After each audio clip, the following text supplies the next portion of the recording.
All right, everybody. Welcome back to 32 Tots, the podcast. This is episode 3. I am your captain, Ahab, also known as your host. And these are my fellas that will be co-hosting. But I'm the one starting the ship and I'm on the rudder. Uh, I am James Ryan. It is good to be with you all. Fellas, let's send it around the horn. First, matey. Luke Armdog, how have you been?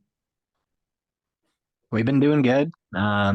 Jets are kind of in off-season mode, so we've kind of been mimicking that on the golf sims lately. So, um, been hitting up the simulators lately and dialing in the golf games. So we'll be ready to go. You're already ready for like a Jets classic for in the spring with all the Ye- fellas. Well, if you haven't tuned into the show and you're just hopping in, we are from the 204 lands. We are from Manitoba. Uh, we are very friendly here, and also the budgets are friendly. It's a nice place to live, but our team ain't doing it. And Luke, you just hit that big nail on the big head. But Yeah. uh, we do have some hope in the 204 lens, which we had a big announcement this past week. But you know what? We can't get to that yet. That's the biggest tater tot of the whole show. So you're gonna have to stay tuned for that one. Let's go over to second mate, Felice. How have you been, bud? Been pretty good. I've been also hitting up the golf sims. Fortunately, my play about matches how the Jets are playing right now. So hopefully it stays like that, but maybe one day I'll become good. But Hey, if I could give you any encouragement, being the old geezer on the podcast, like I'm the vet here, like I kind of know that I'm the old guy. I got the wisdom hairs growing in. yeah, And the one thing that golf will always do is be the humbling game. It'll always humble you. And so no matter what you do, no matter how much you play, how much you dial it in, there is always something to get better at. And you know what? In this journey of life, I think it's kind of a pretty strong metaphor that we could always get better at something. But yeah, if you're asking me for golf advice, if I can get under 101 Dalmatians on an honest scorecard without a bunch of mullies and mulligans, like, you know what? I have 4 kids, so I kind of factor that into my handicap. Like, I don't yeah. know what that is. Yeah. We're gonna have to organize, like, we got the 3 of us. We could invite somebody into like a foursome. Come, I know E-Dog, Elliot, uh Commish son, or sorry, other Commish, I yeah, don't know deputy what we commissioner went of through. the Deputy, yeah, FBHL. But we're gonna Deputy let the Commish. listeners in right now. We're a very organized fantasy league that we run here. We're all owners, but yeah, we have a deputy commissioner and a commissioner, and we're talking about Big E. I'll throw it back over to you, Big E, Deputy Philippe. Commish. I played a few rounds of golf. I don't know when that kid swings his club, it's like magic. I've Yeah. seen him drive. Just I've seen him clear 315 with that driver before. It's pretty just unreal. so pure from the kid. You know, and I'll Unreal. believe it when I see it, because if he's anything like his old man, I've seen that at the golf range, and if apples fall from trees, that's not a good tree that you want to be swinging from. But you know what? Throwing shade at the deputy I commission a little might have just bit. thrown shade at the deputy commissioner. But you know Might what? have. He's probably not even subscribed right now, so he's not even going to hear this. So that's fine for him. Yeah. So I can just keep Yeah. doing it. But Big E would be probably the number one ticket, and then like I being the guy with 4 kids, like I'm the guy where we find the handicap, and then I become the sandbagger probably. But Probably. nobody knows yet, right? Nobody. Nobody. Yeah, we gotta actually hit up a simulator, and not the one that I did at, not to throw any disrespect to you putts. Great mini putt course for the kids, but the simulator, oh, don't go for the simulator, guys. Save your pennies. Gotta hit Go, up. go invest. Gotta hit up Top Golf. Oh, not a We've went a sponsor of couple the times. show, but Not a sponsor of the show, but we're open. Yeah, But if it their sim's Yeah. pretty unreal.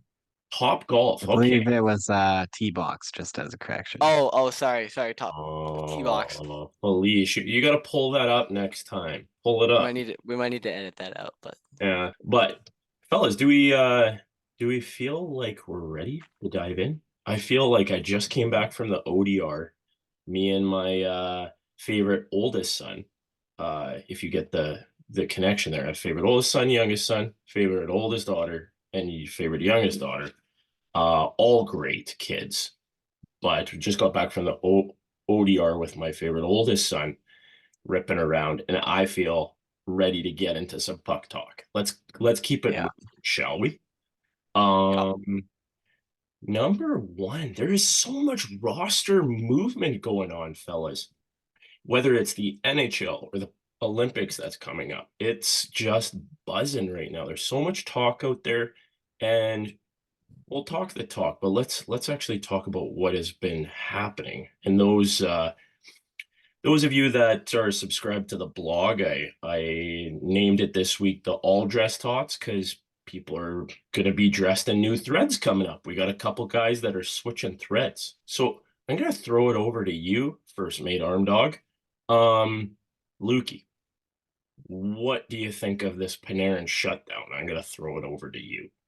Yeah, so we had some big news in the Big Apple just today, and basically all but confirmed Artemi Panarin's last game in a Rangers uniform, as they've shut him down prior to the Olympic break. So big news there.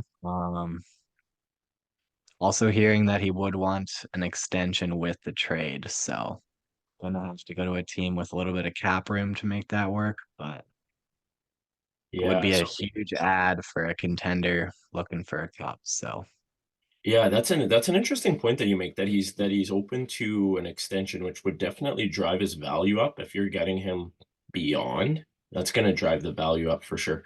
I was kind of thinking that the Rangers would, because it's Rangers in Madison Square Garden and it's the Big Apple. I thought they were just going to bring his cap hit a little lower to be able to get a better return and make him more available to more teams, is what my thought was because no, dropped in the a tot in the blog this past week about some potential suitors.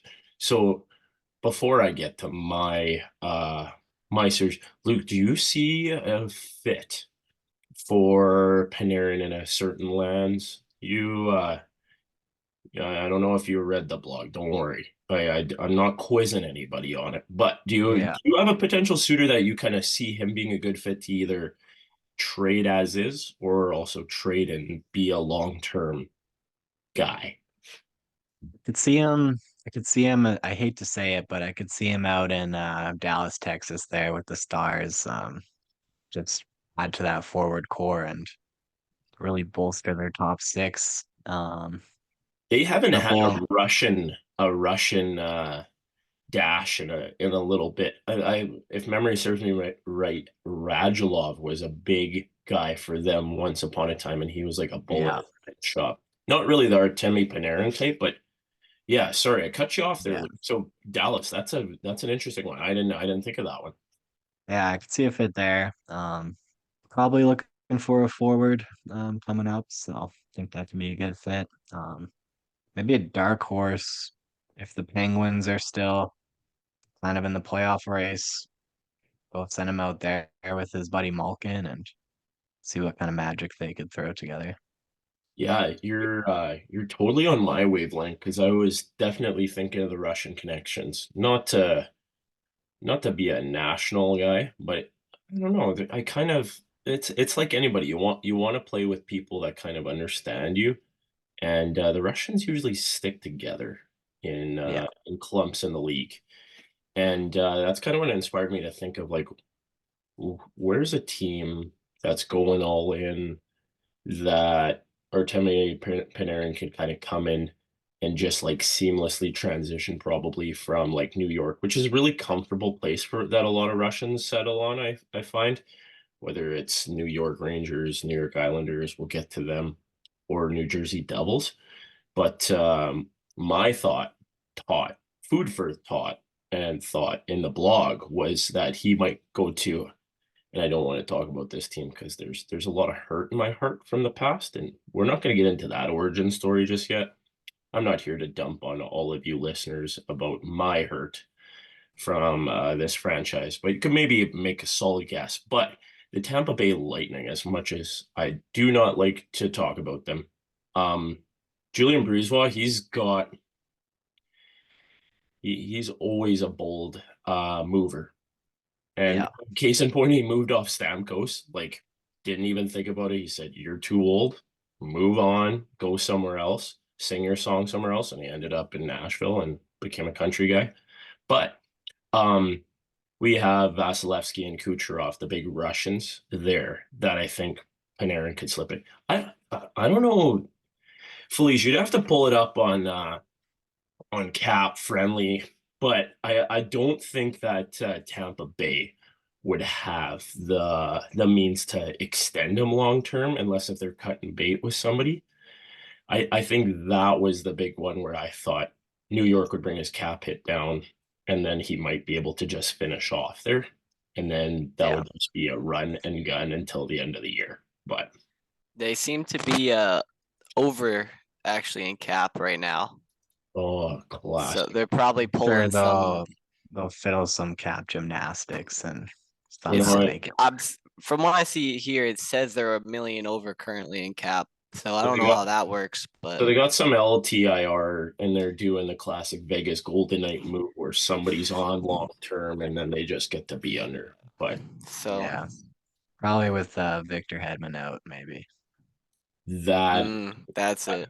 that's it, Lukey. You got it. So are they gonna bring in a forward to fill that in? I don't know. I don't know. But it's a very interesting case with the Rangers because I don't think anybody probably would have predicted that the floor would fall out from beneath the Rangers after well, GM Chris Drury making the trade to get JT Miller and then slapping the C on that guy. I don't know if we have to stay here that long, but I don't know if he's like the best guy for the room from what I heard about what he did in Vancouver. Like, Yeah, sources tell me, Cheryl tells me, not a locker room guy.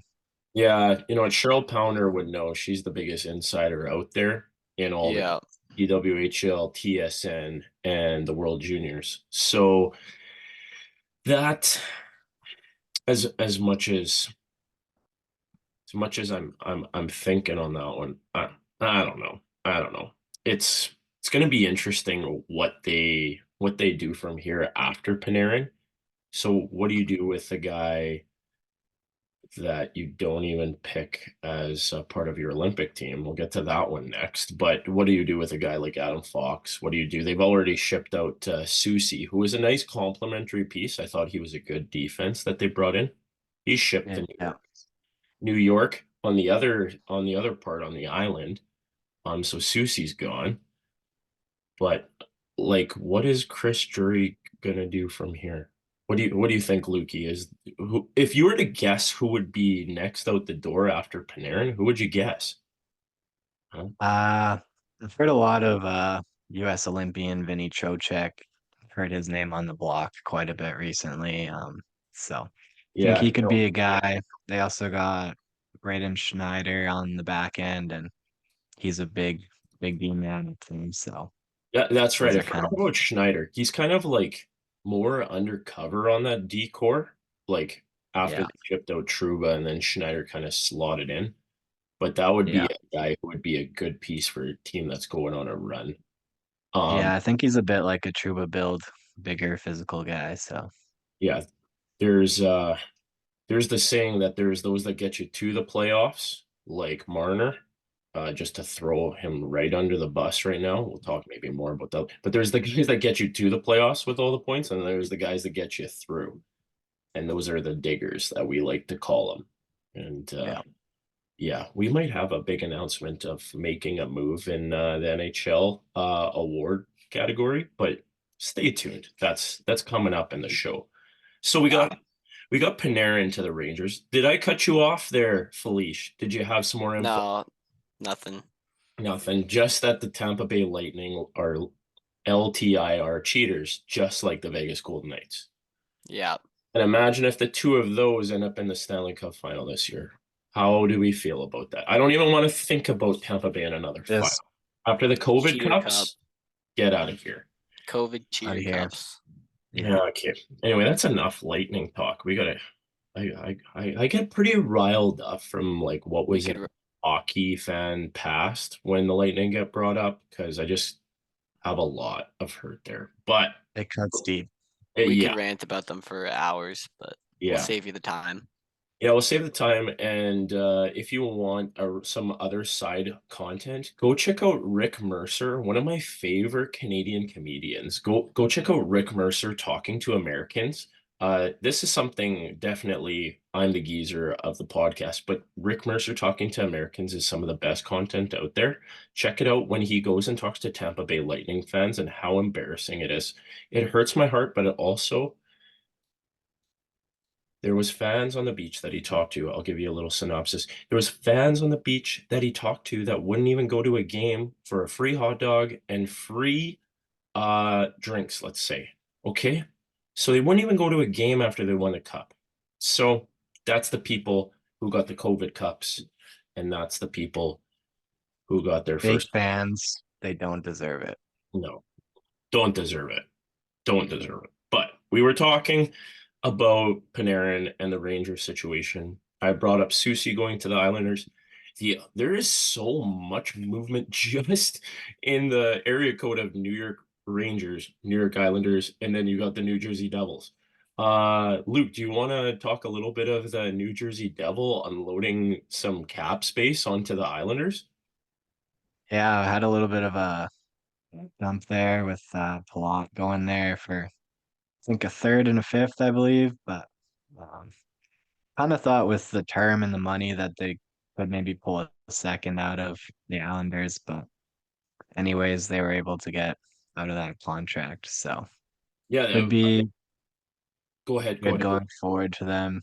Um, Clear up some room, maybe about Jack Hughes and the boys who've been struggling out there a bit. So Yeah, ever since the whole debacle where they got essentially they got outbid by the Canucks for Quinn, and it yeah, just seems like all the the like trade clauses kind of leaked throughout the team and big rumblings out there. So a little bit yeah of a disgruntled locker room. So yeah if there's any time where you're scrambling at the last minute to learn people's no trade clauses to try and scramble towards a deal, um, I don't know Tom Fitzgerald. I don't know him, but it didn't seem like a professional way to go about trying to get your star player's brother and to join them up. But that's kind of what happens when you do things maybe unprofessionally. Then there is a little bit of blowback, and usually there's consequences. Unfortunately for the Devils, like the Rangers, the floor's kind of fallen out from under them, and they're kind of just treading a little bit too. Hey, and unloading Palat. Felice, can you pull it up? I feel like he was actually traded with draft picks for Yeah, it was a Palat, winger from Islanders. Sorry to, Palat, a third and a sixth oh yeah, for. I've never heard of this guy before. yeah, no, nobody knows him. Another Russian There is an guy. Av at the end of it. That's all I know. I'll put some respect on that. Siplikov, Yeah, but there's maybe it's a silent T. I don't know. nobody knows. That's Cheryl fine. would have to tell us how to pronounce yeah. it. And that's why we need to get this AI up and going. Yeah. But going back to the trade, I thought obviously this kid's got to have maybe low cap hit, and they're really unloading Palat here, and that's why they've had to tie him with those draft picks. Was my guess.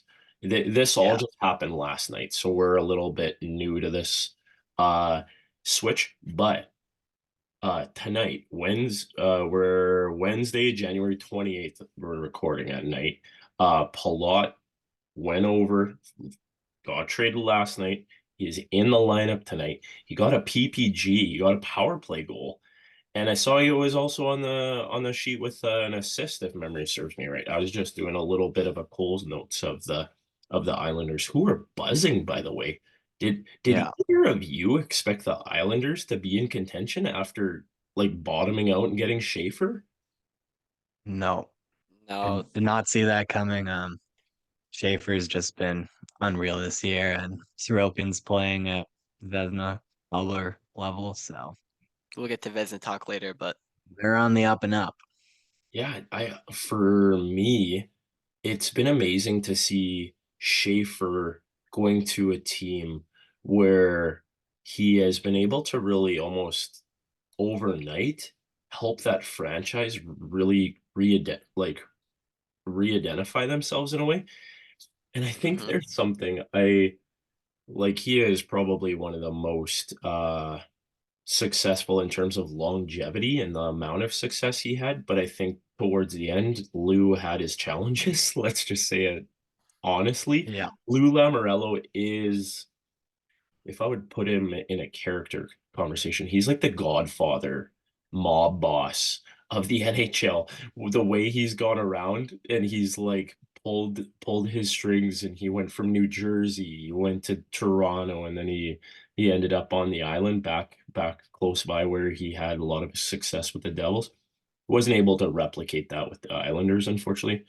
And I think they got a lot of bad contracts actually out of it. If yeah, you were to give me truth serum, I don't think those were good contracts. But Lou Lamoriello, gone now. Matthew Darsh, now the new GM.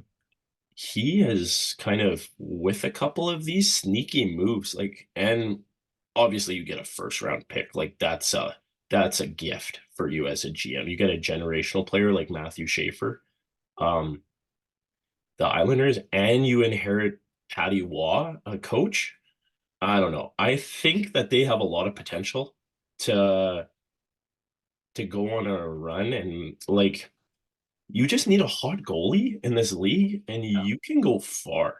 And Sorokin, the way that he dials it in, and especially I think it was recently, either last year or the year or towards the end of it, towards the end of the year, I think the goalie coach actually got fired, if memory serves me right. And so he has been on a tear. Like I think he's actually just like it was not the goalie coach's fault and he really liked him. And now he's just like, I'm just gonna stop everything for that guy. So Islanders done. Devils done. Let's move it on. Hey fellas, let's talk some yeah. Olympics. We talked some this NHL buzzing around, especially in New York, New Jersey. Uh, Big change on the American blue line with Seth Jones injured. Can I toss that over to you, first mate Lukey? Why don't you speak to the replacement? Yeah, so Seth Jones injury and coming into the lineup, Jackson Lacombe, who is a big stud on the Anaheim Ducks D line. Like, gotta give him credit. He's a great player, but you just kind of see pull these guys out here, like Lane Hudson. Maybe Adam Fox could slide into the conversation, but those are a couple guys as well that I think would have justified the spot as well. But um, Yeah. yeah, interesting choice there. Yeah, no, I find it very interesting, and it's between like GM Billy Guerin and Armstrong from Canada. Like there is in this Olympics, there's gonna be the Four Nations face-off rematch. I can't Yeah, wait for it. Like I think everybody is anticipating it. Obviously, the John Hamm video and advertisement that we talked about in the last pod speaks for itself that really Canada were living rent free in the Americans' head. Like they're not even thinking about winning gold, they're thinking about Canadian tears. So I don't know if GM Billy G is overthinking that matchup with Canada, where he thinks that he yeah, needs to have bigger bodies and guys that are gonna play more of a North American gritty, um tough nose hockey style to really go head to head to Canada, but you also Yeah. need D-men um that can move the puck. And Lane Hudson would be your guy. Like that guy is gonna get the Yeah. puck up. There's a saying that a good like the best offense is good defense, but I think in some capacities, like sometimes the best defense is good offense and actually getting the puck up to your offensive guys and getting it out of the zone. Um, Yeah. like, are we also ignorant being like more central and we just don't stay up and watch Anaheim Ducks games? Like, have you followed his stats, Luke, or have you followed his stats at all, Elijah? Like, I think I'm What's actually He's called? a aware of him in the FBHL. I should know it. he's a big under the hood guy. Like his analytics are very strong. I think he's around like the 35 point range Yeah, this he's got like 34 this year, 34. Okay. so so Yeah. like not too he bad. I would class like he's got the offensive game, but like when you got a guy like Lane Hudson who's like pushing over point per game pace right now, like can't really ignore I think that. But I think Adam Fox is also just under point per game right now as well. Is yeah, Fox actually, maybe he's taken that snub and he's just using it. That's wouldn't Really. surprise me. yeah. Yeah, I think the Four Nations performance last year really plummeted Fox's stock in the league, but he's still up there with some of the best demon in the league, in my opinion. But He's still like yeah, he's at 28 points in like 30 games, so he's just under point per game. Wow, I didn't know that. Now I know that. That's why you're on the tools there, Felicia. Appreciate you. yeah. Uh, Yep. And maybe Billy G's is just kind of overthinking it, looking stylistically. They got Quinn Hughes and Zach Ransky for their power play, so they don't want to add in Elaine Hudson, but in my opinion, I don't think that guy's gonna hurt your team. So no, I don't think so either. Like, what would be wrong with having an offensive guy on all three of your pairs?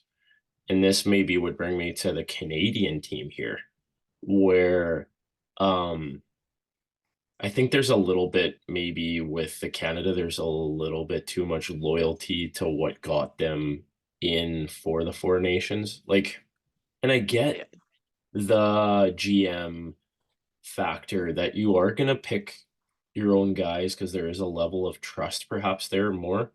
Like, I'm sorry, Armstrong, like bringing Colton Parenko and Binnington just because you had them last, and the fact that your team is cratered this year and you're expecting them to go on the national stage and just be good. I have a hard time with that, but uh, selfishly, I want to see Evan Bouchard on Canada. yeah, Um, this is a little just bit had a 6 point game. No trick, like a 6 point game as a defenseman. Like, Felicia, you'd have to pull that up, but like, I don't know when the last time a defenseman went off for 6 points. And the fact that he got a point on every single one of the goals in that game, just to me, and you could obviously have hindsight now, but the fact that Bouchard is so dynamic, I know you have Makar, like, and I even a guy like Morrissey, who is so yeah, good as a two-way defenseman, but the fact that you don't have Evan Bouchard on that team is something that now I wonder, Armstrong, if you're like, ooh, I might have blown that one with bringing yeah. my guy Colton Parenko. But Plus with Bouchard, you got the safety net. He's got instant chemistry with McDavid. So yeah, and this put this on your bingo card for this podcast. Like the best defense is a good offense. Like getting the puck out of your zone, having those elite passers to get the puck up so that you're actually not hemmed in your zone. And yeah, I don't know about the Blues. I just see what they're doing in the standings right now. And I think they could be hemmed in their zone a little bit more. But yeah. what do I know? I'm just a teacher, right? And really at the end of the day, my biggest disappointment is with Point and the fact that Point is on track to be back. when we know this pod is in the 204 lands. We know that this is Manitoba and our boy. Yeah, Lukey, you're pointing to it. For audio listeners, we got number 55's Threads up there. We want Marky Mark on that squad.